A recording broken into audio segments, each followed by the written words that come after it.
El síndrome de ovario poliquístico es una afección en que la mujer tiene niveles muy altos de hormonas. Estos pueden ocasionar muchos problemas, como irregularidades menstruales, infertilidad, quistes en los ovarios, resistencia a la insulina, entre otros. El día de hoy en Cuidando mi Salud, síndrome de ovario poliquístico. Comenzamos.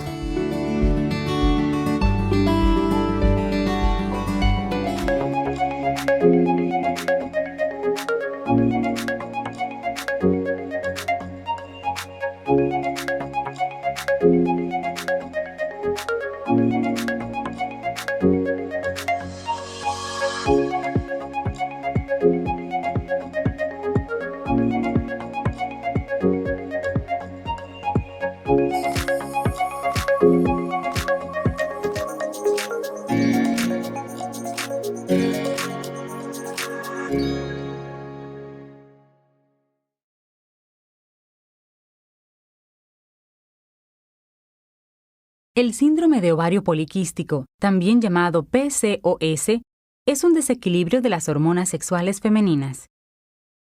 Los ovarios forman parte del sistema reproductor femenino, junto con las trompas de falopio, el útero y la vagina. Sus ovarios contienen sus óvulos. Estos óvulos son inmaduros y se almacenan en pequeñas estructuras llenas de líquido llamadas folículos.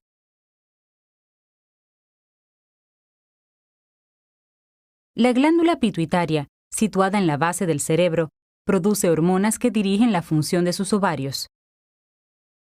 Cada mes, la glándula pituitaria secreta la hormona estimulante del folículo o FSH y la hormona luteinizante o LH hacia el torrente sanguíneo. Después de que estas hormonas llegan a los ovarios, varios cientos de óvulos inmaduros comienzan a madurar, incrementando el tamaño de los folículos. A medida que los óvulos maduran, los folículos secretan estrógeno, la principal hormona sexual femenina. Una vez que la cantidad de estrógeno en la sangre alcanza un cierto nivel, la pituitaria envía una gran cantidad de hormona luteinizante a los ovarios.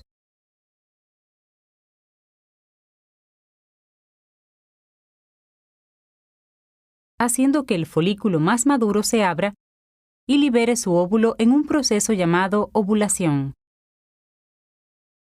El óvulo liberado viaja por la trompa de falopio, donde espera la fertilización. Con el tiempo, los folículos inmaduros y los óvulos restantes se disuelven. Si el óvulo no es fecundado, el óvulo y el revestimiento del útero se desprende durante el siguiente periodo menstrual. Si usted padece del síndrome de ovario poliquístico, su glándula pituitaria puede liberar altas cantidades anormales de hormona luteinizante hacia el torrente sanguíneo, lo que altera su ciclo menstrual normal. Como consecuencia, los folículos no maduran y la ovulación no ocurre, lo que puede llevar a la infertilidad. Algunos de los folículos inmaduros no se disuelven y permanecen como sacos llenos de líquido, o quistes. Además, el médico puede encontrar que su sangre tiene niveles altos de insulina, una hormona producida por el páncreas. El exceso de insulina, en combinación con altos niveles de hormona luteinizante, puede conducir a un exceso de producción de una hormona masculina, llamada testosterona, en los ovarios. Los altos niveles anormales de testosterona detienen la ovulación, lo que puede llevar a la infertilidad. Los altos niveles de testosterona también causan muchas de las características físicas asociadas al síndrome de ovario poliquístico, tales como el acné y el crecimiento anormal de vello. Padecer del síndrome de ovario poliquístico aumenta el riesgo de diabetes tipo 2 debido a un exceso de insulina y resistencia a la misma.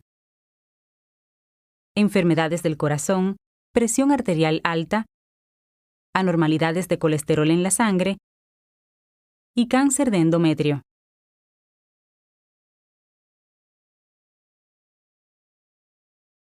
Puesto que no hay cura para el síndrome de ovario poliquístico, el médico puede recomendar uno o más medicamentos para tratar sus síntomas, tales como los anticonceptivos hormonales, que aparte de prevenir el embarazo, también regulan el ciclo menstrual y reducen la producción de testosterona en los ovarios. Los medicamentos antiandrogénicos, que reducen el crecimiento anormal de vello y acné. Los medicamentos para la diabetes, tales como la metmorfina, que reducen los niveles de insulina y regula el ciclo. Y los medicamentos para la fertilidad, que estimulan la ovulación, por lo que puede quedar embarazada. Si desea quedar embarazada y los medicamentos para la fertilidad no han tenido éxito en el restablecimiento de la ovulación, el médico puede recomendar la incisión ovárica laparoscópica. Durante el procedimiento, el cirujano insertará una pequeña aguja dentro del ovario y usará una corriente eléctrica para destruir las pequeñas áreas de tejido ovárico donde se produce la testosterona. Con el tiempo, la producción de testosterona disminuye y puede ocurrir la ovulación. Muy buenos días y muchísimas gracias por estar una vez más aquí en su programa Cuidando mi Salud. Mi nombre es Mónica García, los saludo como todos los miércoles, esperando que tengan un bonito día. Recuerda que en este programa siempre nos preocupamos por traerles temas de interés, temas que podamos aprender, que podamos conocer. Y bueno, el día de hoy vamos a hablar de algo que aqueja a las mujeres, que bueno, es el síndrome de ovario poliquístico. Te vamos a hablar sobre este tema y bueno, para ello nos acompaña la licenciada en nutrición Brenda Estefanía Sánchez González, quien es nutrióloga y profesora de nuestra casa de estudios. Bienvenida, licenciada. Muchas gracias por estar el día de hoy con nosotros. Muchas gracias. También nos acompaña la doctora Georgina Torres Cabral, quien es ginecóloga y profesora también de nuestra casa de estudios. Bienvenida, doctora. Muchas gracias por estar el día de hoy con nosotros. Gracias a ustedes. Buen día. Y bueno, vamos a hablar sobre este tema que les mencionaba el día de hoy del síndrome de ovario poliquístico, pero antes vamos a ver un sondeo en la comunidad universitaria para ver qué tanto conocen sobre este tema.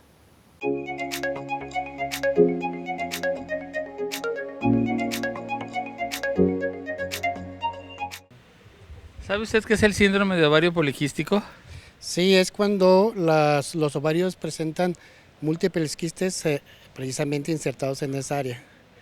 Bueno, pues como lo dice, es un síndrome donde se presentan diversos factores que la mujer pudiera presentar, que pues puede tener quistes en los ovarios y esto le puede provocar pues cambios hormonales o pueden ser provocados por cambios hormonales.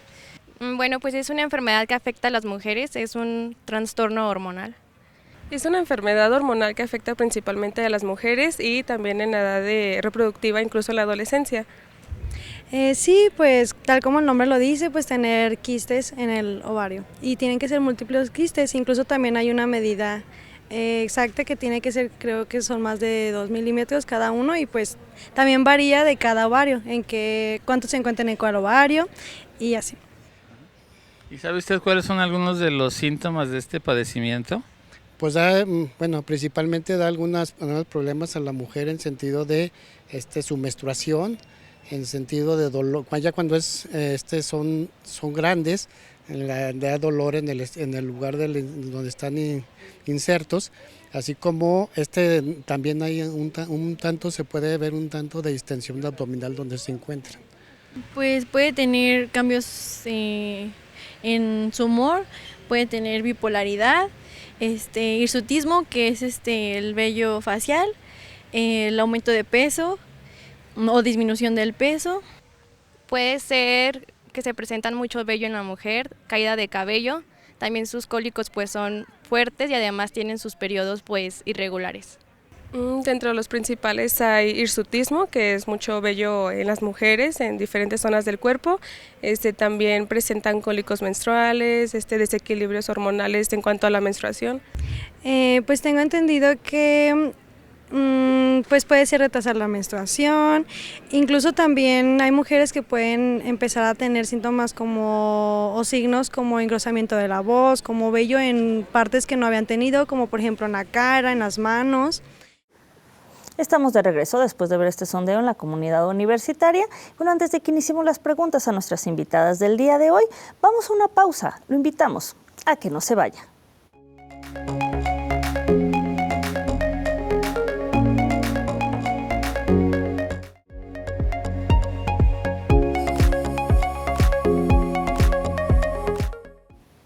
Estamos de regreso, muchísimas gracias por continuar con nosotros. Como le mencionaba antes del corte, vamos a iniciar las preguntas a nuestras invitadas del día de hoy.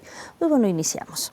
Doctora Georgina, pues bueno, el tema del día de hoy pues es síndrome de ovario poliquístico, pero pues vamos a conocer a qué se refiere este término. ¿Qué es el síndrome de ovario poliquístico? Bueno, pues el síndrome de ovario poliquístico es una patología, como lo dice su nombre, es un conjunto de síntomas y signos que se presentan en una paciente, que es de las causas más frecuentes de consulta porque pueden afectar a cualquier edad de la mujer, en cualquier etapa de su vida, y que se caracteriza básicamente por 3 cosas, pero cumpliendo 2 de estos 3 criterios se puede hacer el diagnóstico. Un primer criterio son mujeres que ovulan pocas veces en el año o que no ovulan durante todo el año. Y el no ovular implica que la menstruación no es regular. Son mujeres que pasan 2 meses, o 3 meses, o 6 meses, o 9 meses y no reglan. Entonces, eso se atribuye a que ovulan pocas veces en el año o no ovulan durante el año. Esa es una característica. Otra característica es que tienen signos visibles clínicos o de laboratorio, puede ser cualquiera de las dos, que sea clínico o de laboratorio, de algo que conocemos como hiperandrogenismo. Esto es, tienen un nivel más alto de hormonas de tipo masculino que normalmente producimos todas las mujeres. Antes de formar estrógenos, hay un primer paso en donde se forman andrógenos. Y esos andrógenos, que son hormonas masculinas, posteriormente en el ciclo normal se convierten a estrógenos finalmente. En las mujeres con síndrome de ovario poliquístico existe un exceso de estos andrógenos que se pueden medir en sangre o que se pueden ver en su cuerpo, y las características clínicas del hiperandrogenismo son mujeres que tienen mucho acné, no el acné común del adolescente, sino es un acné persistente, latosito toda la vida, que van con dermatólogos, que se ponen cremas, que hacen tratamientos y mejoran, pero vuelve, son acné como más profundo, inflamatorio. Entonces, ese es un dato de hiperandrogenismo. Otro dato de hiperandrogenismo es el vello grueso, barbita, bigote, vello en exceso en lugares que no son comunes para la mujer, puede ser dependiendo del grado de intensidad o de la producción de estos andrógenos, tan intenso como vello en pecho, vello en glúteos, vello en muslos, vello en espalda, de tipo más bien masculino.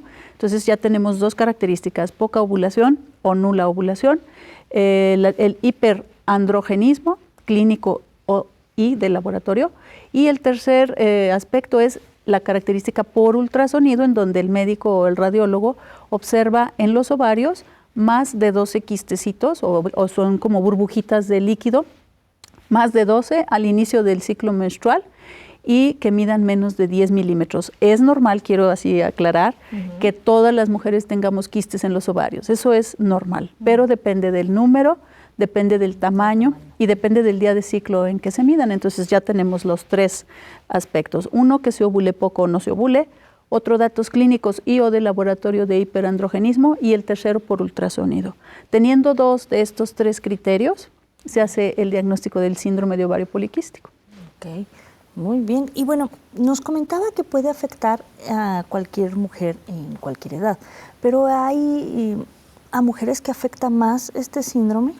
Va un poco más asociado con el sobrepeso, con la vida sedentaria, pero no es exclusivo de, hay mujeres delgadas que también van a tener este problema.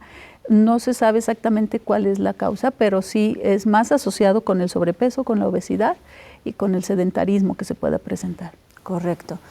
¿Y sabemos cuál es la prevalencia del síndrome de ovario poliquístico? Más o menos, depende de la población, pero puede presentarse entre un 10% hasta un 15%. Entonces, 1 de cada 10 mujeres lo puede llegar a tener, y conforme estamos viendo nuestra transición en las características de nuestra población, que cada vez existe más el sobrepeso, más el sedentarismo, pues es muy probable que también se vaya a ir modificando y que puedan incrementarse estas estadísticas. También nuestra población está teniendo cambios en la epigenética, entonces hay factor asociado en donde si la familia, abuelita, mamá, hermanas tienen síndrome de ovario poliquístico, es probable que también alguien más pueda tenerlo. Entonces existen todas estas asociaciones, tanto en estilos de vida como con genética, con el peso, con la actividad, con la dieta, que pueden ir modificando y favoreciendo que se presente. Claro, así es. Y bueno, ¿se saben algunas causas de este padecimiento? Aparte ahorita que nos mencionaba un poco de la genética y bueno, ¿hay algunas otras causas por las cuales podemos presentarlo? No está bien identificado exactamente qué es. Okay. Sí existe algunos estudios en donde dicen que hay algunos genes que puedan estar cambiados, que eso es lo que lo haría asociado a lo mejor a mujeres delgadas que tengan el síndrome de ovario poliquístico o como cierta predisposición. Hay una asociación importante del síndrome de ovario poliquístico con otros síndromes, por ejemplo el síndrome metabólico, en donde también va a haber cambios con el colesterol, triglicéridos, pero tiene sí un poco que ver la genética, un poco la herencia, por lo tanto, pero mucho que ver el estilo de vida, el peso, la alimentación y la actividad física, más yo creo que incluso la misma genética. Okay. Muy bien, muchas gracias, doctora. Y bueno, licenciada Brenda, ¿de qué manera la alimentación se relaciona con las causas del síndrome de ovario poliquístico? Pues como menciona la doctora, esta es una patología que se caracteriza sobre todo por ser inflamatoria, y también por producir estrés oxidativo o el estrés oxidativo producir inflamación, que aquí esta enfermedad se alimenta una cosa con la otra. Entonces, en cuanto a la alimentación, pues sería el control de peso, es súper importante, ya que la resistencia a la insulina, que es provocada por el sobrepeso, provoca más hiperandrogenismo y a la vez el hiperandrogenismo resistencia a la insulina. Entonces, sería un control de peso, que tengan un peso adecuado. Y también una alimentación que sea antiinflamatoria. Ahorita en México tenemos una dieta occidentalizada mexicana, con mucho garnacha mexicana, pero también ya con mucho alimento procesado. Sí. Muchos aditivos, muchos alimentos que se han relacionado precisamente con síndrome metabólico. Entonces, sí sería importante, realmente no es tan difícil llevar una dieta para síndrome de ovario poliquístico, porque en realidad todos deberíamos de comer así, muchas verduras, muchas frutas, quitar los azúcares, pero desgraciadamente creo que ya como población ya llevamos una dieta que es inflamatoria, que estimula esta inflamación y por lo tanto pues también una gran adiposidad y aparte pues agregarle el sedentarismo. Claro, sí, y la importancia de mantener, como lo mencionaba, pues un peso adecuado pues no nada más para esta enfermedad, sino hablamos de para muchas cualquiera. Otras, ¿no? Sí. Que es importante. Exactamente. Entonces sí hay que tomarlo en cuenta en esta parte. Y bueno, licenciada Brenda, ¿qué tipo de alimentos incrementan el riesgo de padecer síndrome de ovario poliquístico? Nos mencionaba que esta parte de las azúcares y en fin, ¿pero hay algunos otros? Sobre todo no es tanto como el riesgo de padecerlo, sino de tal vez empeorarlo. Es llevar una dieta, por ejemplo, con mucha grasa saturada, que la podemos encontrar en los productos cárnicos que son muy grasosos, como por ejemplo que las carnitas, que el chicharrón o los embutidos, todos estos alimentos también procesados. También azúcares simples que los vamos a encontrar pues en la miel, en la mermelada, en la jalea, la nieve, los chocolates, etcétera.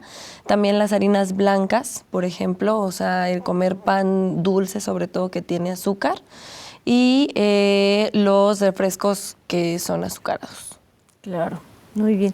Nos mencionaba en la respuesta anterior que al que no tengamos un control de peso adecuado, pues nos precede a producir más lo que son los andrógenos que nos mencionaba. ¿Por qué sucede esto? Porque si no mantenemos este peso adecuado podemos producirlos. Lo que pasa que en el sobrepeso pues hay un exceso de adiposidad y esta grasa acumulada que pues está prácticamente en todo el cuerpo produce resistencia a la insulina.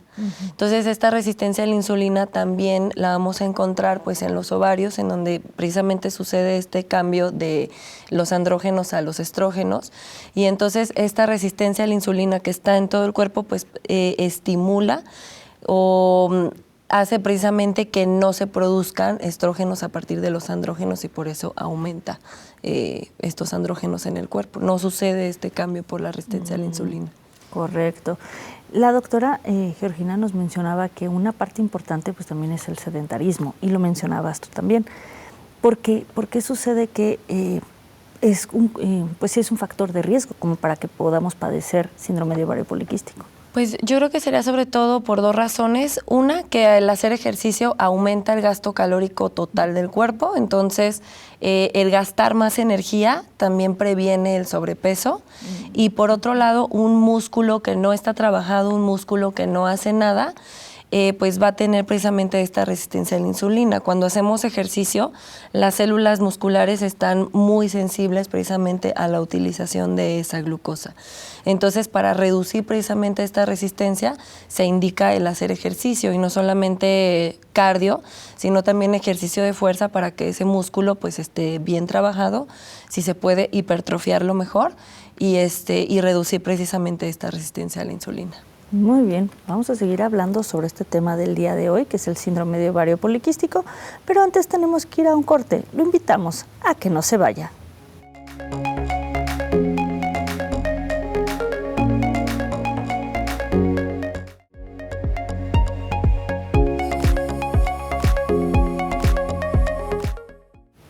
Estamos de regreso, muchísimas gracias por continuar con nosotros en su programa Cuidando mi Salud, con el tema de síndrome de ovario poliquístico. Bueno, antes de que sigamos con las preguntas a nuestras invitadas del día de hoy, vamos a ver una cápsula para profundizar más en este tema.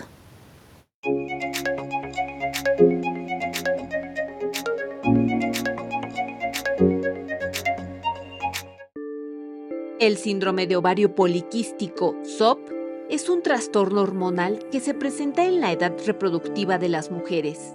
Aproximadamente entre el 10 y hasta el 25% de las mujeres, dependiendo la población, se manifiesta básicamente por alteraciones hormonales y también alteraciones metabólicas. El sistema reproductor femenino trabaja con el cerebro. La hipófisis o glándula pituitaria y los ovarios deben de trabajar como un reloj de precisión. Cuando no están sincronizados, se producen alteraciones. Suele existir una alteración de varios genes que implican la producción y el funcionamiento de hormonas sexuales femeninas, hormonas sexuales masculinas, y también frecuentemente involucran una alteración en la función de la insulina, una hormona que regula el metabolismo del azúcar. Las mujeres en condiciones normales producen una pequeña cantidad de hormonas masculinas y este síndrome aumenta su producción.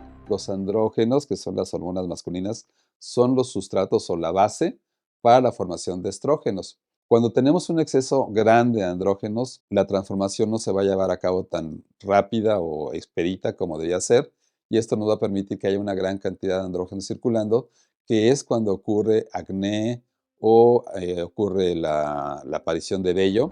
El SOP puede causar alteraciones en los ciclos menstruales, aumento de vello en cara y cuerpo, presencia de acné, dificultades para lograr un embarazo, manchas oscuras en ciertas partes del cuerpo. Fallas en la ovulación, muchos folículos, no quistes, folículos alrededor del ovario y una elevación de una hormona que se llama hormona antimülleriana. El síndrome de ovario poliquístico no tiene cura, pero los tratamientos pueden mejorar los síntomas. Además, se deben sumar los cambios en el estilo de vida y alimentación en las pacientes. Estamos de regreso después de ver esta cápsula. Como le comentaba hace un momento, vamos a continuar con las preguntas a nuestras invitadas. Doctora Georgina, aunado a lo que comentaba la licenciada Brenda, fuera del corte nos comentaba que pues es importante los 2 factores, tanto el ejercicio como la alimentación, que tienen que ir de la mano. Sí, es que es súper interesante cómo trabaja el cuerpo. Bueno, a lo mejor ya la licenciada nos podrá poner bien nombre a las ideas, pero la persona come y al momento que come, si es muy dulce o muy grasoso, pues algo tiene que hacer con lo que se absorba, ¿no? El cuerpo no puede traer circulando ni mucho azúcar ni mucha grasa, entonces lo tiene que convertir en algo. Entonces, al momento que se ingiere algo muy dulce, inmediatamente el páncreas produce insulina para que se guarde. Y si le damos muy dulce a las 4 y luego una botanita a las 6 y luego un chocolatito y luego un heladito, pues el cuerpo va a estar produciendo y produciendo picos de insulina y algo le tiene que hacer y lo va a convertir en lo que pueda. y lo va a terminar convirtiendo en grasa y se puede ir a hígado y a la larga, ahorita comentaremos, todas las consecuencias desde la edad joven hasta el final de la vida de la mujer, todas las consecuencias de un síndrome de ovario poliquístico no cuidado, ¿no? Porque a veces suena hasta interesante que no regle, pues si no reglo mejor, ¿a quién le gusta arreglar cada mes? Pero bueno, trae sus consecuencias. Entonces, esos picos de insulina en el ovario, como lo comentó la licenciada, producen o estimulan mayor producción de andrógenos y evitan la producción adecuada de ese ciclo que es coordinado de producción de andrógenos, estrógenos, ovulación y todo bien, ¿no? Pero sí, esos picos de insulina a la larga se están produciendo y produciendo hasta que llega un momento en donde no puede hacer más con el azúcar y entonces en un periodo X de tiempo mucha insulina, la glucosa alta y entonces empieza resistencia a la insulina y ya son pacientes que al principio era un síndrome de ovario poliquístico y a la larga se complica con diabetes, ¿no? Claro. O también tienen alteraciones en colesterol y triglicéridos, entonces sí, al principio alteraciones en la regla, pero a la larga problemas con colesterol, triglicéridos, infartos. Y entonces ya no fue nada más alteración de la regla, sino toda una secuencia de eventos que nos está avisando la menstruación que algo no está funcionando bien y que se puede corregir si se tienen las medidas adecuadas. Muy bien. Y bueno, de lo que nos estaba hablando, ¿cuáles pueden ser los efectos o consecuencias de padecer el síndrome de ovario poliquístico? Eso es súper interesante porque, primero, la chica que empieza a menstruar y no regla bien. Normalmente, todas las adolescentes, cuando empiezan sus primeros ciclos, pudiera considerarse esperado que en lo que cerebro, ovario y útero se comunican, 1 o máximo 2 años puedan tener alteraciones menstruales. Claro. Pero este eje se tiene que madurar y después reglar entre 25 y 35 días. Quizás estas primeras síntomas van a hacer que la chica no se regulariza. O bien, la que sí empezó a reglar bien, 1, 2, 3 años, a lo mejor incrementa de peso o se agrega los síntomas y entonces de estar reglando bien, empieza a tener retrasos, 2 meses sin reglar, 4 meses sin reglar, etcétera. En algunas ocasiones, cuando reglan, es poca la cantidad, pero en algunas otras mujeres, como van formando sí estrógenos, porque no se dejan de producir estrógenos, el estrógeno se produce tanto en el ovario como en la grasa. También en grasa se produce estrógeno. Y entonces ese estrógeno a cuentagotas está estimulando que se forme sangrita de menstruación, pero no ovulan.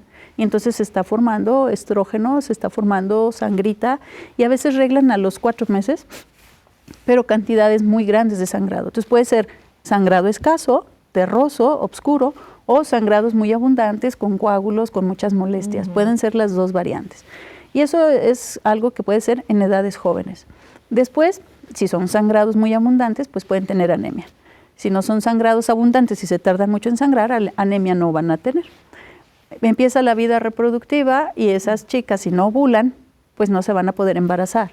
O si no ovulan y no reglan, piensan que no se pueden embarazar, pero de pronto a los 4 meses sí ovulan.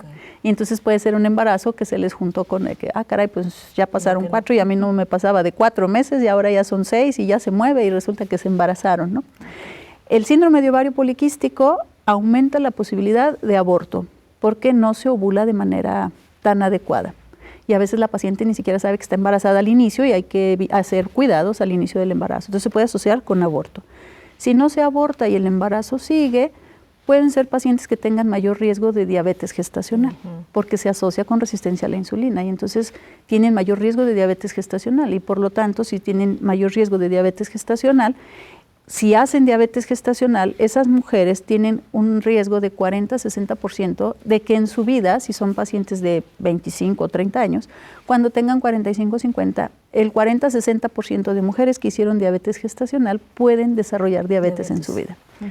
Aunque no se embarazaran, si siguen con esa resistencia a la insulina, van a tener riesgo de diabetes después en su vida. Riesgo de colesterol alto, triglicéridos altos, grasas, las que llamamos grasas malas elevadas, entonces mayor riesgo de hipertensión, mayor riesgo de diabetes, mayor riesgo de infartos o de eventos vasculares cerebrales. No le pasa nada de eso, con el estrógeno constante que se están produciendo, pueden desencadenar riesgo de cáncer de endometrio. Entonces, desde jovencitas hasta el final de su vida, pacientes de 60 años, por ejemplo, pueden tener cáncer de endometrio por un síndrome de ovario poliquístico que nunca se atendió. Claro. Sí, entonces hay que tenerlo en cuenta también para estarnos como pues revisando, ¿no? Y bueno, ¿hay consecuencias también psicológicas y sociales asociadas a este síndrome? Pues sí, psicológicas les da mucha latita el acné, les da mucha latita el vellito grueso. Son mujeres que están constantemente en tratamientos con el dermatólogo, con la depilación, con que no me funcionó, en ese aspecto estético. En el aspecto de reproducción, pues también siempre la amenaza es diferente que tú elijas no tener hijos a que te digan no, quizás no puedes tener hijos, ¿no? La amenaza constante de que si no te cuidas vas a tener diabetes. O sea, creo que el aspecto psicológico sí tiene impacto importante. Y bueno, en aspecto económico, porque son mujeres que van a estar gastando en tratamientos, en medicamentos, en consultas, en bajar de peso, y hago una dieta y hago otra dieta. Entonces, claro que tiene impacto económico, social, psicológico. Sí, claro. Muy bien, muchas gracias, doctora. Y bueno, licenciada Brenda, ¿cuáles serían los objetivos de un plan de alimentación para personas con síndrome de ovario poliquístico? Pues yo creo que lo dividiría tal vez en 4 puntos. Primero, si hay sobrepeso o obesidad, pues es control de peso. Entonces, una dieta baja en energía, hipocalórica se llama. Otro punto importante sería baja en azúcares. O sea, como siempre hay riesgo, no todas las pacientes tienen resistencia a la insulina, pero es muy, muy común. O sea, entonces sería baja en azúcares simples. Como comenta la doctora, estar tratando de evitar los picos de glucosa, de azúcar todo el tiempo, entonces sería baja en estos azúcares. Sería una dieta antioxidante, que es una alimentación, como les digo, todos deberíamos de tener, que es con muchas frutas, muchas verduras de colores vivos. O sea, si nos cuesta trabajo comer frutas y verduras, pues a lo mejor hacer el objetivo de que una vez al día vamos a comer un bowl de ensalada todos los días y estar cambiando los colores para que siempre estemos recibiendo diferentes antioxidantes, y una dieta antiinflamatoria. Ahorita afortunadamente ya tuvo mucho auge lo que es el omega 3, o sea, la suplementación de omega 3 es mejor cuando proviene de la alimentación, pero la verdad es que es complicado recibirla a través de la alimentación porque solo está en pescados grasosos, y los que realmente tienen omega 3 saben muy fuerte, entonces no es del gusto de las personas. Pero sí sería importante esta dieta que es antiinflamatoria, que es baja en grasa saturada, o sea, eliminar la grasa de la carne roja, de la carne de cerdo, del pollo, evitar la piernita, las alitas y así, o sea, elegir la pechuga, por ejemplo, y la suplementación de omega 3 que ya cualquiera que vaya al doctor ahorita te va a recetar tu suplemento de omega 3. Así es. ¿Cuál podría ser un ejemplo de una dieta para una mujer que padece síndrome de ovario poliquístico? Pues, por ejemplo, en la mañana podemos incluir hidratos de carbono complejos, que son los que debemos de estar consumiendo más, que están, por ejemplo, en las leguminosas, frijolitos, garbanzo, habas, por ejemplo, lentejas. Entonces, a lo mejor un huevito con 2 claras, ahorita ya las claras las tenemos en bote, y a lo mejor unos frijolitos con nopalitos y una manzana. Y luego de colación puede ser verdura como pepino y zanahoria, betabel, por ejemplo, que aunque es una verdura que sabe más dulce, también tiene muchos antioxidantes. Y luego en la comida podemos incluir un alimento de origen animal que sea magro, por ejemplo, una pechuga de pollo o un pescado tilapia, con un bowl de ensalada que tenga a lo mejor lechuga, pimiento, jitomate, zanahoria, col morada, o sea, que se vea mucho color. Alguna vinagreta con aceite de oliva, súper importante incluir el aceite de oliva, de preferencia obviamente fresco. Puede o no haber colación en la tarde o en la mañana, o sea, eso ya va a depender de cada quien cuántas veces al día quiere comer, pero no es necesaria las colaciones realmente. Y en la noche volver a meter algún hidrato de carbono complejo, que puede ser a lo mejor avena con leche y frutos rojos. Por ejemplo, los frutos rojos tienen muchos antioxidantes. Entonces, y leche puede ser de, ¿cómo se llama? Light. Y entonces ya quitamos la grasa y es mucha fibra, son muchos colores en las frutas y en las verduras, y la paciente de verdad que cuando siguen un buen plan de alimentación y se apegan, sienten el cambio inmediatamente, o sea, a los 15 días, un mes, ya se sienten diferente. Sí, así es. Y nos mencionaba el suplemento del omega 3. Para mujeres con síndrome de ovario poliquístico, ¿se les recomienda algún otro suplemento? Pues ahorita también tiene mucho auge utilizar inositol. Todavía en las guías para tratamiento de síndrome de ovario poliquístico no está como tal el preferir inositol antes que, por ejemplo, la metformina para la resistencia a la insulina, pero al menos en mi práctica profesional yo he visto que les va mucho mejor con el inositol, ya que no tiene los efectos secundarios de la metformina y inclusive pues ya lo meten en las proteínas. Hay una proteína, ¿puedo decir marcas? Sí, adelante. Una proteína de Falcon que ya trae el inositol y que es una proteína para mujeres. Hay que también luego hablar del tema de la mercadotecnia para las mujeres. Y también trae un poquito más de ácido fólico, que sería otro suplemento para la mayoría de las mujeres. Así es. Muchísimas gracias, licenciada. Vamos a seguir hablando sobre este tema del día de hoy, de síndrome de ovario poliquístico, pero antes vamos a un corte. Lo invitamos a que no se vaya.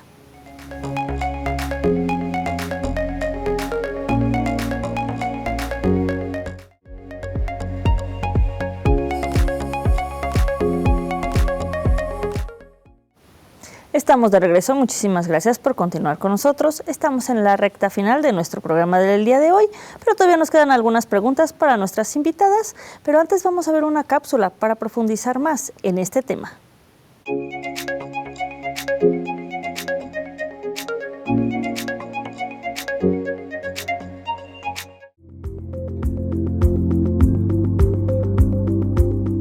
Un ovario multifolicular es aquel que tiene más de 12 folículos, lo que es muy frecuente en las chicas jóvenes, reflejo de su buena reserva ovárica.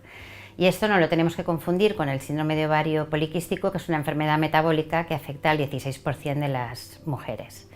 Las pacientes que tienen un síndrome de ovario poliquístico y tratan de quedar embarazadas suelen tener más problemas debido a su enfermedad, ya que suelen tener alteraciones de la ovulación. Igual ovulan 4 o 5 veces al año en lugar de 12. En ocasiones, con dieta y ejercicio físico y algún complemento alimenticio, se suele restaurar la ovulación y por lo tanto la fertilidad, pero en otras ocasiones debemos recurrir a las técnicas de reproducción asistida. En estos casos es muy importante conocer que estas pacientes, aunque tienen muchos más óvulos de lo normal, no todos van a ser óvulos de buena calidad, y además que cuando les estimulemos los ovarios, pues tienen una respuesta muy exagerada que hemos de controlar muy bien para evitar complicaciones. La principal complicación es el síndrome de hiperestimulación ovárica debido al HCG que se utiliza para desencadenar la ovulación. Por eso nosotros utilizamos un fármaco diferente para evitar este problema. En CREA abogamos por una medicina integrativa y en estas pacientes trabajamos junto con el endocrino, ya que suelen tener más riesgo de otras patologías asociadas, como puede ser una diabetes tipo 2, una hipercolesterolemia, problemas vasculares, incluso un cáncer de endometrio si no se tratan. Lo primero siempre es la salud de nuestras pacientes.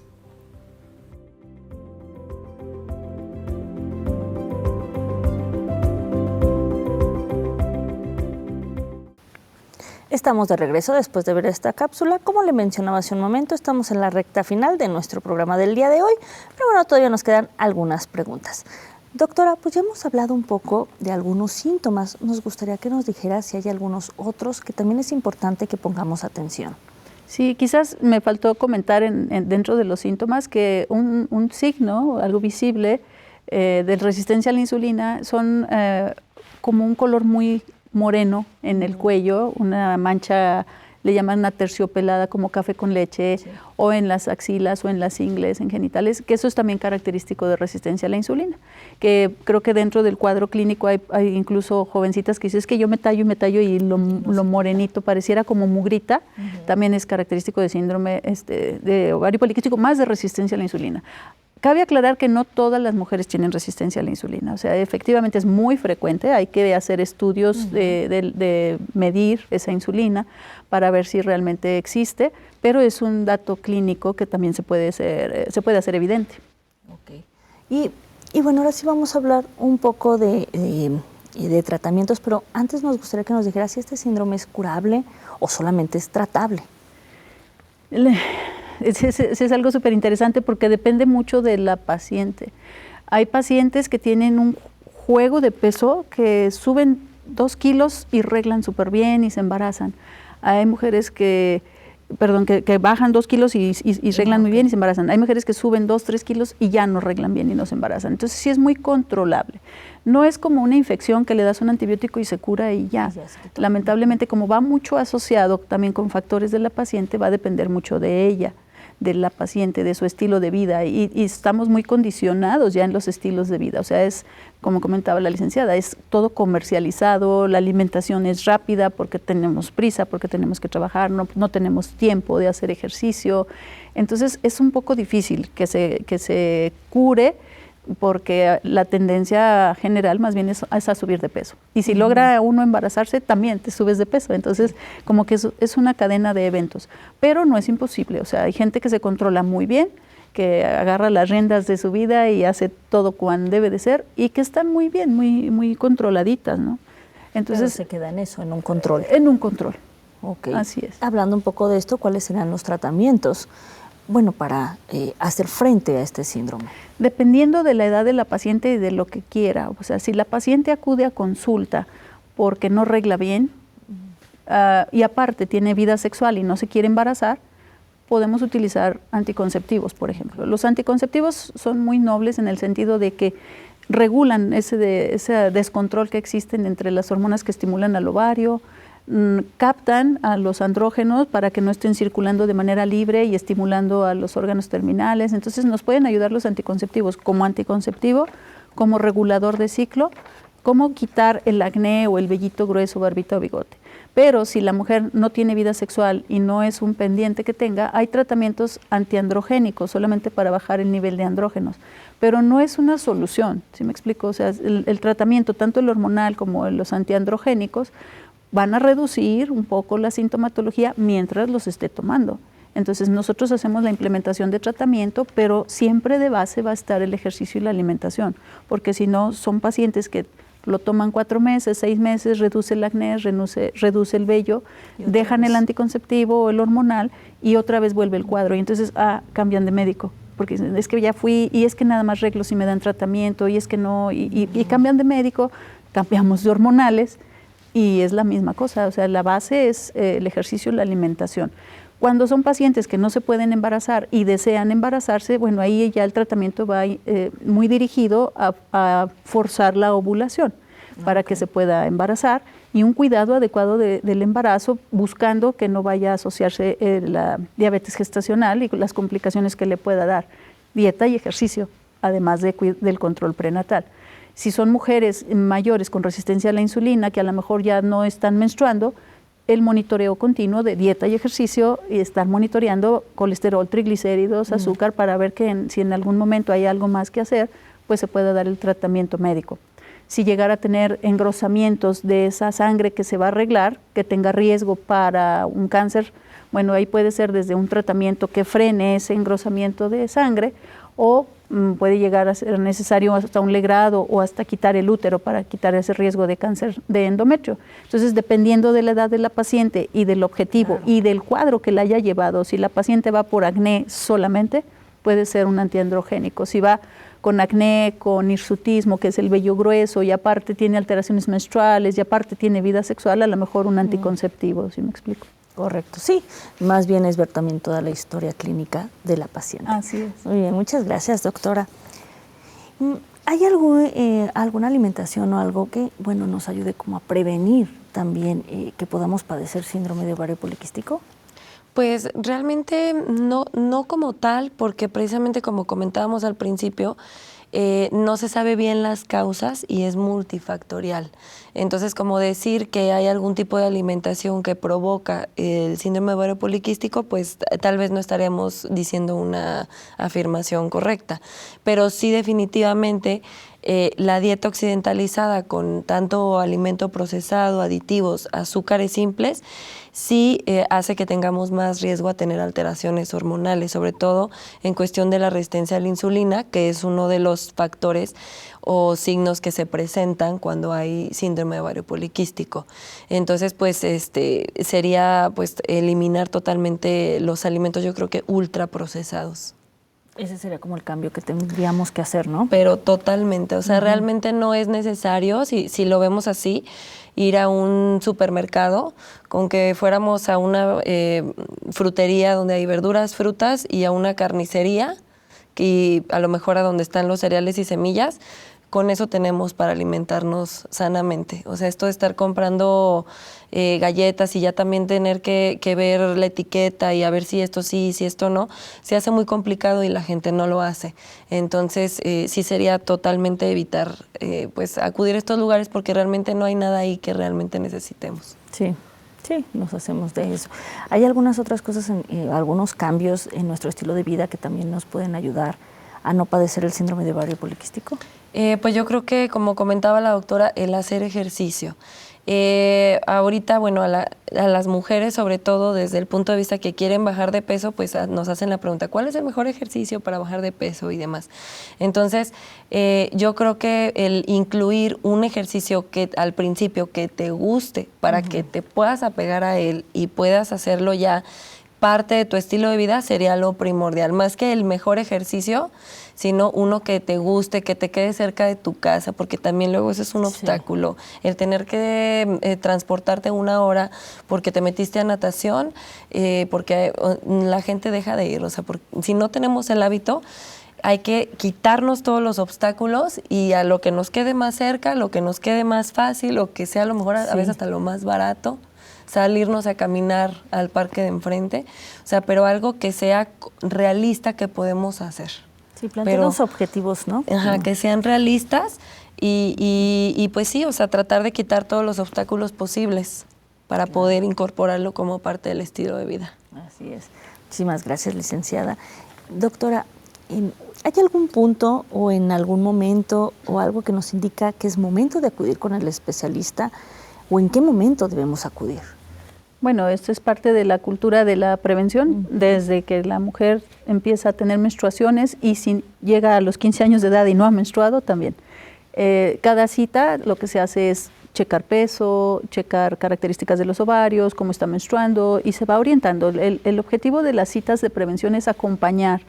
Y entonces es diferente que a una niña de 16 años le diga, oye, estás un poquito pasada de peso, ponte a hacer más ejercicio. La niña lo hace súper rápido. A la señora de 45 años que nunca fue a consulta y tiene 20 kilos de más. Entonces, el hacer un monitoreo continuo, tanto por parte de su médico tratante, afortunadamente la cultura del nutriólogo se está desarrollando muchísimo y los jóvenes lo buscan porque, como comentamos, a veces les impacta mucho en la estética, en cómo se ven, en cómo se sienten, en la autoestima incluso. Entonces hay que aprovechar todas esas cuestiones a favor. El chequeo debe ser anual. La orientación de nutrición debe ser pues también parte de la vida cotidiana y el ejercicio también. En el ejercicio se pueden encontrar se liberan endorfinas, entonces eso mejora el estado de ánimo, mejora la motivación, se empiezan a ver bien y se van enamorando de la dinámica y es muy sencillo en la edad joven hacer esos hábitos. Yo les comento a mis pacientes que el ejercicio lo puedes hacer a las 4 de la mañana o a las 12 de la noche, o sea, no importa. Y como comenta la licenciada, algo que te guste, te subes a una bicicleta fija y le pedaleas o te sales a caminar, pero una caminata rapidita, ¿no? Y es más fácil que hagas un ejercicio con un mejor peso, te vas a sentir mejor, porque luego el pretexto, vamos aumentando la edad y es que me duelen las rodillas, es que el traumatólogo me dijo que no podía porque la rodilla, bueno, pues nade, es que hace frío, bueno, pues la bicicleta, es que no tengo. Pues que le regalen una, ¿verdad? Entonces, creo que lo que somos muy buenos es para buscar excusas. Creo que vale la pena mucho responsabilizarse, que no te digan a los 50, es que si hubiera hecho ejercicio no estuviera aquí. Es que si hubiera, ya sabemos que es algo muy complicado de erradicar. Entonces, la invitación es a que desde donde estés, o sea, si tienes 15, si tienes 20, si tienes 30, si quieres tener hijos o si no, que tengas el panorama completo y entonces tomar decisiones. Si ahorita a los 45 estoy por entrar a la menopausia y puedo hacer cambios, pues los hago ahorita. Si tengo 18, mejor. O sea, creo que no hay un tiempo para iniciar, sino ahorita, hoy. Así es. ¿Existen, ¿Existen algunos grupos de apoyo para personas que padecen síndrome de ovario poliquístico? No que los conozca, pero pues no es muy complicado hacerte un grupo de apoyo con los del ejercicio o con gente que quiera hacer una dinámica saludable, ¿no? Entonces te juntas con 3 primos o 4 primos o tus hermanos, porque generalmente hasta incluso somos como muy de tendencia familiar, entonces a lo mejor ir haciendo algunos pequeños cambios en lugar de botanear hoy, y lo estoy haciendo a título personal, estoy pensando en mí, en lugar de esta reunión familiar, botanear algo que no sea adecuado, a lo mejor meter alguna fruta o alguna verdura, o como ir mezclando, hacer cambios de transición lentos, pero permanentes. Sí.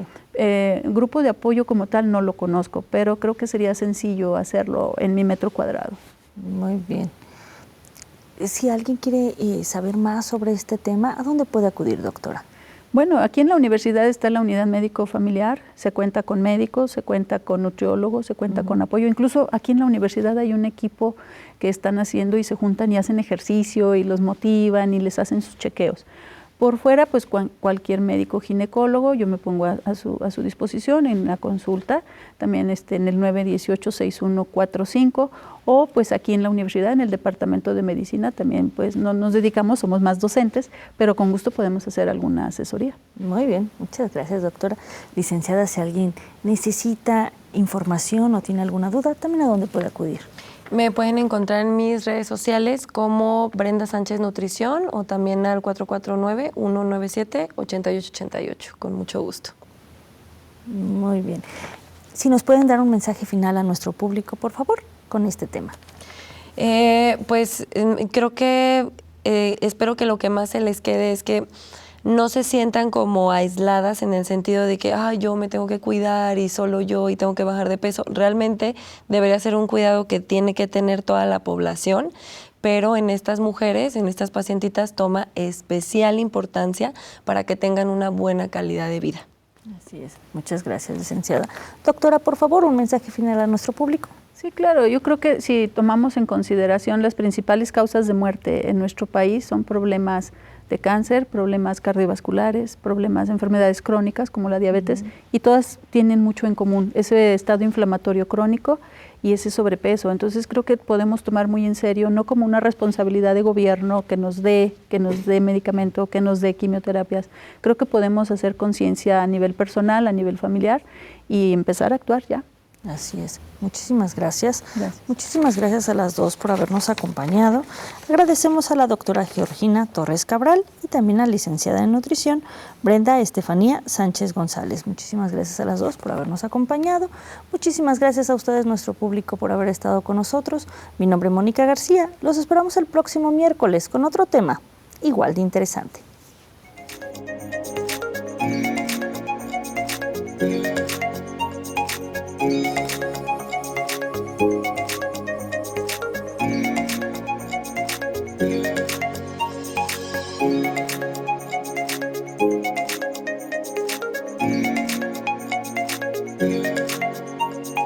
Thank you.